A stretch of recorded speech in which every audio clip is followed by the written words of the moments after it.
Well, this couldn't have come at a better time. Spiritus, RAMUH. RAMUH, I say RAMUH, whatever.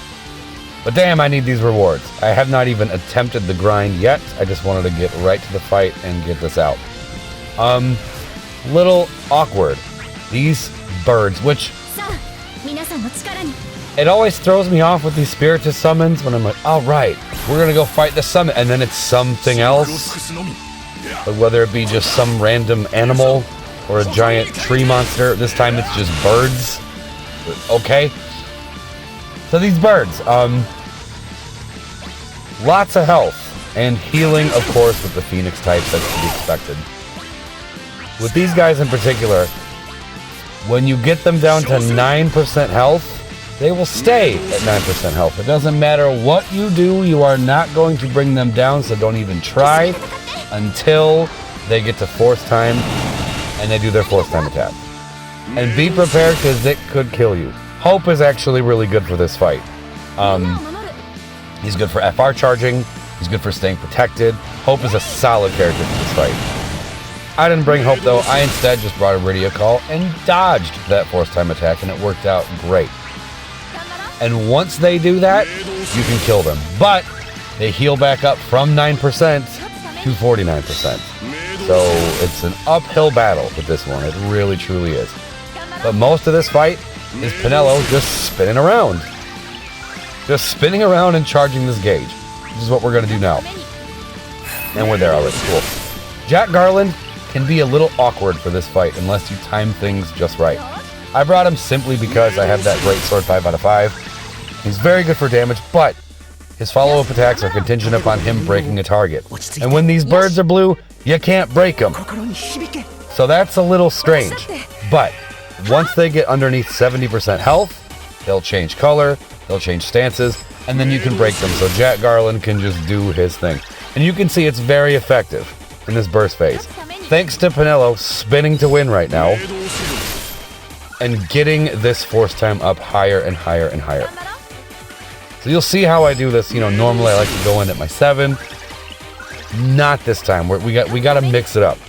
Since I figure we're not going to kill them in this burst anyway because we can't.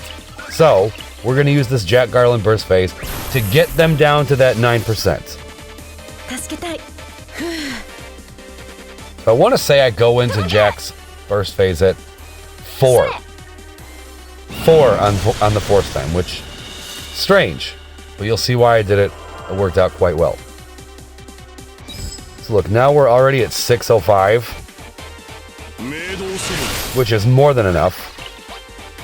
So now, thanks to that Luna Freya call on Kain, we can just get Jack's BT effect up before we go into the burst. Eradicate Sith Call too. I don't know how much that was really helpful, to be honest, but it worked out. So I know these guys, yeah, they change stances and they prevent you from Brave Gain. So the Kate Sith Call might have been useless. Might have been useless, but whatever, it worked out just fine. So I want to say we're going to go in at about 700. I want to say 703. Okay, cool. 4 turns on it, just like I said. But look, they are still, yeah, they're still not quite at 70. Because once they get under 70, I'm pretty sure I said this already. Yeah, look, they will change. Look, Jack didn't follow up because he didn't break, because you can't break him right now. But now you can. And look at the turn order. Bam. That right there, you see how Penelo just moved in front? That is perfection. That's exactly what you want. Because the second we get out of here, we got to build that force gauge back up again. Because, like I said, they're going to be at 49%. We're just going to go right into 2 FRs. Okay, so now that we're at 2 turns left, yes, I just used the LD. We'll EX and then we'll FR, which again is awkward timing for a burst phase. But I figure we got to do as much damage as possible in here. So I'm matching it up with where we are in force time as opposed to what our turns are in the burst. So look, we're doing all right. We're doing all right. So this will bring them down just enough. And even if it doesn't, we still have a couple turns left in the burst to shave off what we need to. So we have 9 and I cannot see 11. This will get you to 9, no problem. Perfect. It's a little painful to see Jack doing his thing and not doing any damage for these last 2 turns, but it's okay. Figure since we can't do damage, let's just C65. Why not? Get the extra attack boost. Why not? This is simply to just refresh his burst attack at this point, since this looks like it'll do damage, but it won't, because look, they will stay at 9 after this. You'll see exactly what I'm talking about. Yeah, 9%. However, check this out. They're gonna fill their force gauge, and they're mad now. Now they're mad. Doesn't matter. That radio call is a lifesaver. Thank you so much.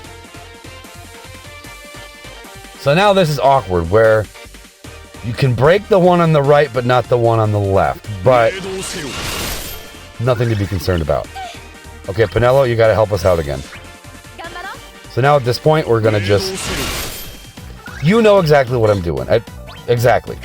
We're gonna just get this force gauge back up and build the summon with Kain dropping those spears. So thank you.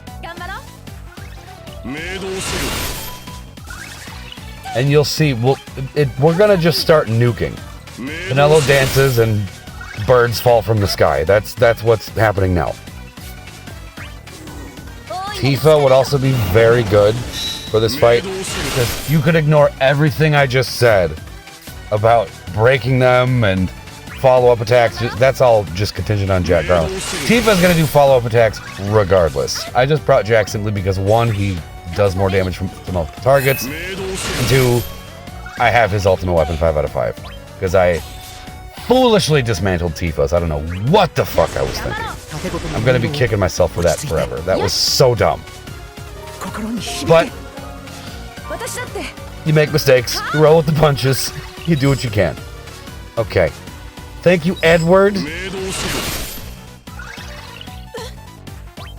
And now we're gonna build this up as much as we can, so that we can go into this summon once, because we're gonna just use all of Penelo's skills now. Skill 1, skill 2. We're gonna just use them all. Build this up as much as we can. Now, this would do a lot more damage if I had actually leveled my RAMUH, but I didn't. My RAMUH's still level 40, by the way. I did not. Probably should have mentioned that earlier. I did not get my RAMUH to 50. I didn't level him at all before I did this. But I brought him because these fucking birds absorb every element except for Ash's elements, which is Thunder and Holy. So that's why we brought RAMUH. But if he were leveled to 50, it would do so much more damage when we actually go into the summon, which we're gonna do now. Yeah, right now. Look, this barely does anything. Not baby shit. That's nothing. That's no damage. You level that summon, oh my god. That's gonna hit like a train. But it's not like we really needed it anyway. So we're gonna build this even more. We're gonna be just about at max. And they're gonna die in the summon.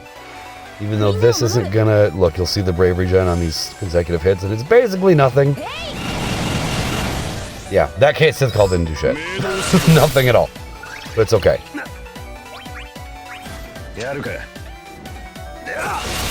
And this will be the end.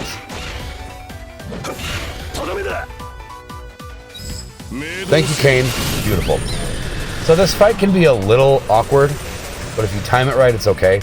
Off-turn setups are very popular for this because these things are HP spammy as hell. That's what I did. Curious as to who you guys ran. Hope you enjoyed, and thank you for watching.